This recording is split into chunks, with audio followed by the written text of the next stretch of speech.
Our dearest, beloved divine friends, brothers and sisters, in Guyana, the fraternity of religions, the concourse of humanity, the Caribbean, the Guyana diaspora, brothers and sisters, friends and families around the world. Your brother, me, Haji, Dr. Roshan Khan, in the raw, on a very serious, important matter for us in Guyana. It has to do with the alarming, shameful trend of Guyana becoming unpopular. Not popular, or popular in a negative sense, but unpopular around the world. One we saw with the politics and the shenanigans of a group of people trying to steal a nation. Secondly, drug dealing, people taking drugs in wigs, in their buttocks, in their women using it putting it into their reproductive parts, putting it on children, putting it in old people's walking stick and a wheelchair and all kinds of crazy things, friends and families. And then now what has happened, the shipment that went to Belgium, one of the great cities and capitals in Europe, which is technically the capital of the European Economic Community, the EEC. And so it's all over the newspapers, everywhere you go, everything you see, everything you do, having to do with this destructive, disgraceful, ridiculous, shameful shipment. And there have been so many like that. You know, ladies and gentlemen, friends and families, Guyana and those Guyanese smugglers who do these things are actually fulfilling what I see as a biblical course, or a kind of a prophecy in the negative, which we don't have to fulfill as human beings. A biblical prophecy about when it's spoken of a time when man will eat the flesh of man. That happened in the past. It's happening here and there as a nasty habit that some people has developed, but when it's been done in a mass manner, to my opinion, the consumption of human flesh is relating to the drug dealers who are selling this drug, these dope, creating the manufacture of crack cocaine, which is when you use something like that to smoke and the youths use them or inhale them. It's like frying the human brain, the frying of the human brain. And human beings are doing that so that they may eat more, sleep more, drink more, get more women if they are men, and live a kind of a fancy, decadent lifestyle, not realizing the destruction of lives and the possibility of them being killed and they killing others, because this is all like a blight, a curse, a business of shame, a business of pain.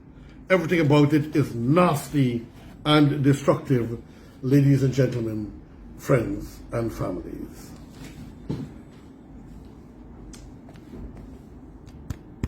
Remember, this is RKS Guyana Free Media in the raw.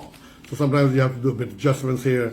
Sometimes when you make a mistake, you can't correct, and all you can do is repeat. And here in the Starbrook News, Tuesday, November 10th, 2020. Ben alarmed at scrap metal cocaine shipment. That's our Honorable Minister Robeson Ben being so alarmed and disturbed. And I'm going to give you the article now, ladies and gentlemen. Please pay attention as to the shame being brought upon us, the degradation after the 5 months of madness of trying to steal a nation. Look at what we are facing here now. Expressing alarm that 11.5 tons of cocaine was able to slip by the security system here. Home Affairs Minister Robeson Ben yesterday said the operation, which was eventually foiled by the Belgian police, had to have been in the planning for months. And he also disclosed that law enforcers encountered explosives during a search of one house. So you see what I mean, ladies and gentlemen? I recall once the head of the narcotic division of the police force was shot somewhere near the Buxton area in his car while reading a newspaper. So many people have been murdered and slaughtered, so many lives destroyed, because these people who are doing these things will destroy others to ensure they cannot be entrapped or captured. And so in Guyana, they go and rig a property which they know people might move into to search and to conduct investigations, that these explosives rigged in a manner will explode and kill police. Yes, friends and families, rigged to kill police. Police, who we all depend upon to keep sanity in our nation. Meanwhile, pressure is building on the Guyana Revenue Authority to deliver scanned images of the scrap metal container, which was believed to have contained the cocaine, amid reports that there had been tampering with the image. So imagine our people that we pay a salary to. Of course, it will never be enough compared to those who can be corrupted and those who are dealing in drugs. And so they wiped out the images, citizens of this country. And so this thing about drugs and 3 years imprisonment, ladies and gentlemen, can't work. Anybody, even them, once it's taken to court, they are charged, and the imprisonment must be 20 years. They can never come out good and wholesome ever again. I repeat, they should never come out wholesome and good ever. They must be old, burnt, and washed out. Back to the article. The tampering would point to serious collusion at the GRA between employees and drug traffickers. Speaking on the sidelines of a community policing event at Ivleary, Ben said the authorities are extremely alarmed that the shipment passed through the surveillance system without being discovered. Of course, I have to say that we are extremely alarmed at the fact of the shipment, of the fact of it escaping or being allowed to pass through the surveillance systems in terms of container scanners, container checks, and all these things in relation to the matter, Honorable Minister Ben said. He added that the movement of the shipment out of the country could not have happened overnight. Absolutely. And there had to be different kinds of powerhouses, power blocks, people around the place looking and watching and studying and planning in cohesion with local and international conspirators. We have found out that a former police chief of Belgium is involved in this, according to other articles that we have read, ladies and gentlemen. He added that the movement of the shipment out of the country could not have happened overnight. He said it appears as though it had been in preparation for several months. Of course, the thought is that the activity could not have happened overnight. I repeat, it had to have been in preparation and planning for a long period of time, and that it has taken quite a bit of time to plan and do the logistics, and to, he thinks, to compromise persons and fooling others too in respect of making the shipment. So it had to be several months in preparation. Of course, Mr. Ben, you're absolutely correct. But you know what these people will do? They will try to set up innocent people, like what they did to a man and affected his entire life, even though he was found not guilty eventually. At the airport, they tampered at Guyana airport, and they put drugs in his bag, and they tied something at the handle to identify it. And somehow or the other, like it passed through the internal part of where the suitcases pass. with the marker that was placed by the drug dealers, so it went out. And then the suitcase was flagged for searching, but the police and eventually they all found out that the case was dropped, but his entire life was destroyed.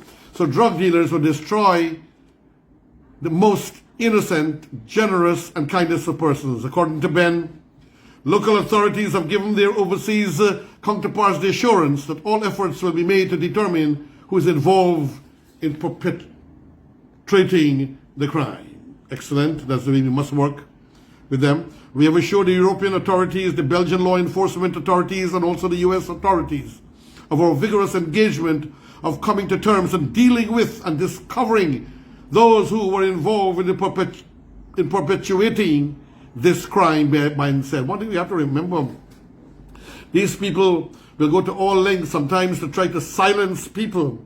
One of the problems is witnesses and witness protection. We have to have a system set here that when we have witness protection, we have to hide them properly in such a way that the Guyanese authorities would not know some of them, because they will expose people, and these people must be able to change their identity, and possibly with cooperation of other CARICOM nations, move them out and help to finance them and put them in a place that they could live for the rest of their lives. Otherwise, they could be hunted. Yes, CANU and the police are saying they will offer protection, but people are generally afraid because the arms of the criminals seems to be longer than the arms of law enforcement.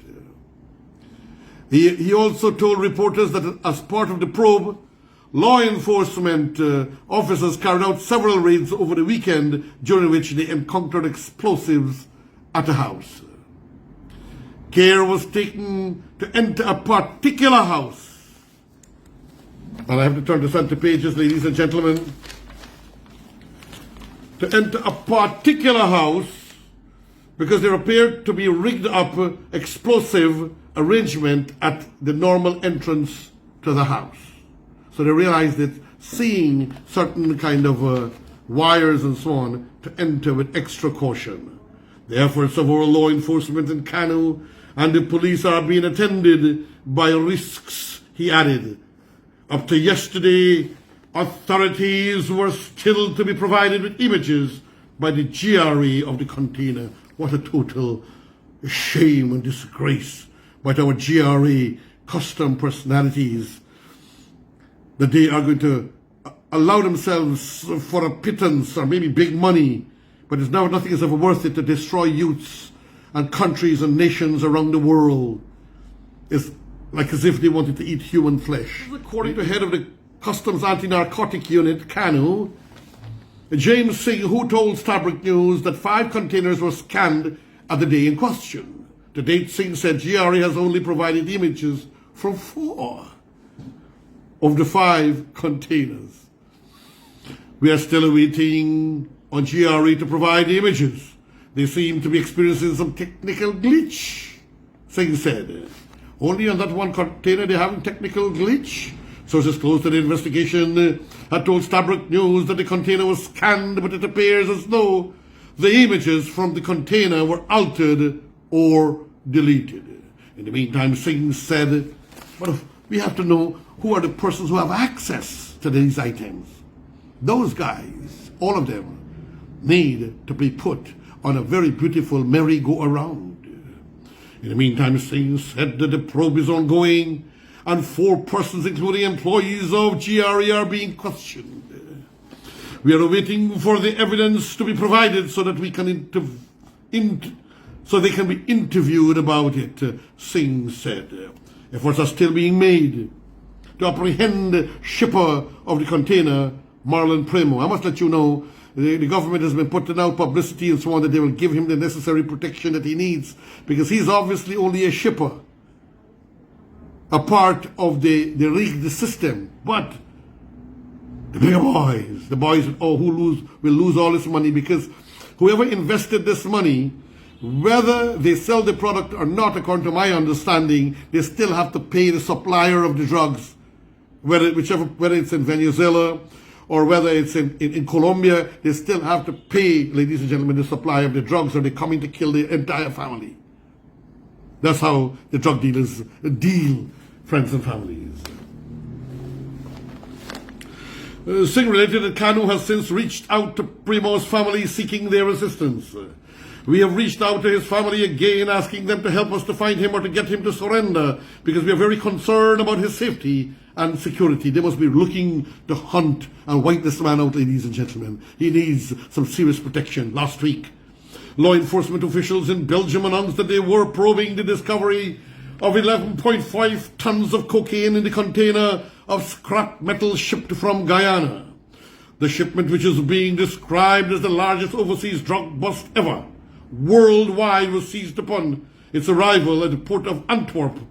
It carries an estimated street value of $900 million.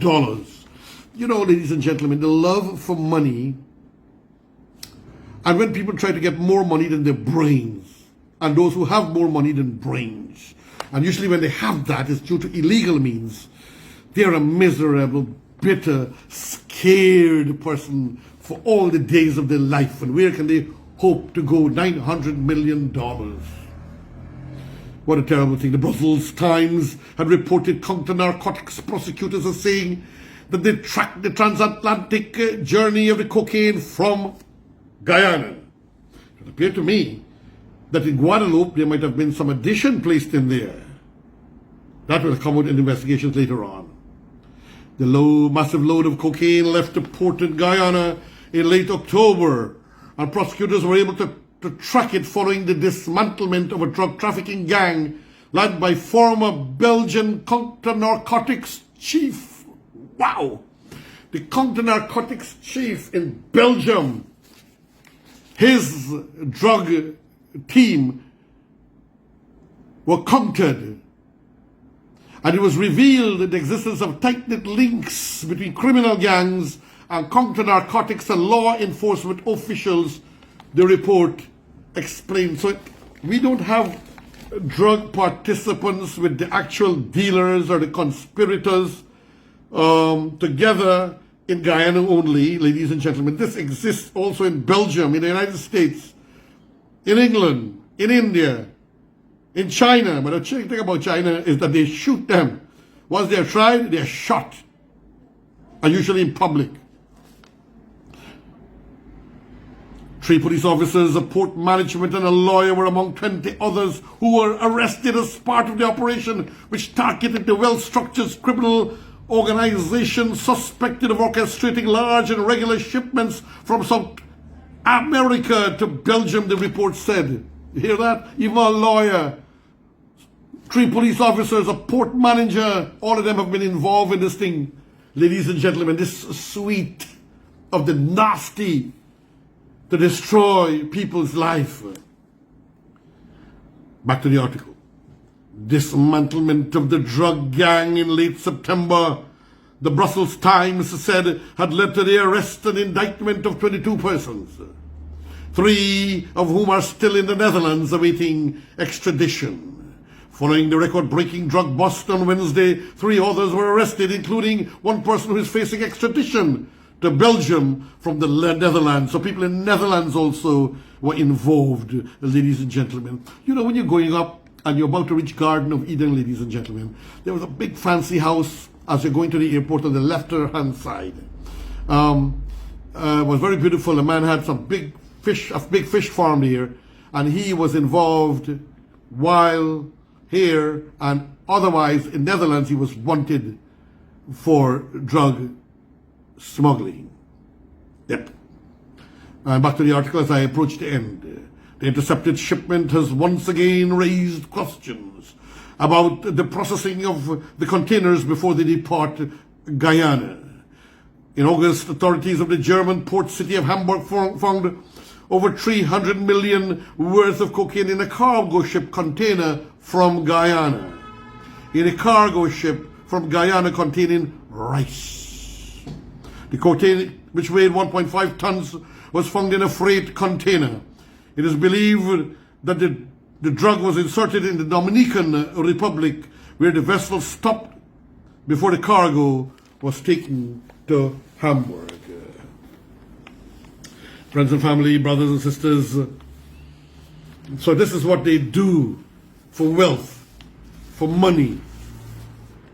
ladies and gentlemen. Some men in Guyana, I was made to understand, gave their daughter drugs, big businessmen, to travel to the United States and put their own daughter in jail. A businessman allowed his wife, prominent, to travel with drugs, knowing or unknowing, and had her go to jail for many years, ladies and gentlemen. Parents,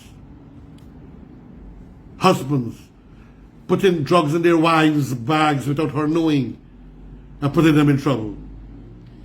So friends and families, it's a terrible, sad time and another time of shame so quickly for our country after the madness that we saw with the warlord and a set of people who tried to steal our election and to steal a country. Your friend, your brother, me, Haji Dr. Roshan Khan, say thank you for tuning in to this, the RK's Guyana Free Media, in the raw.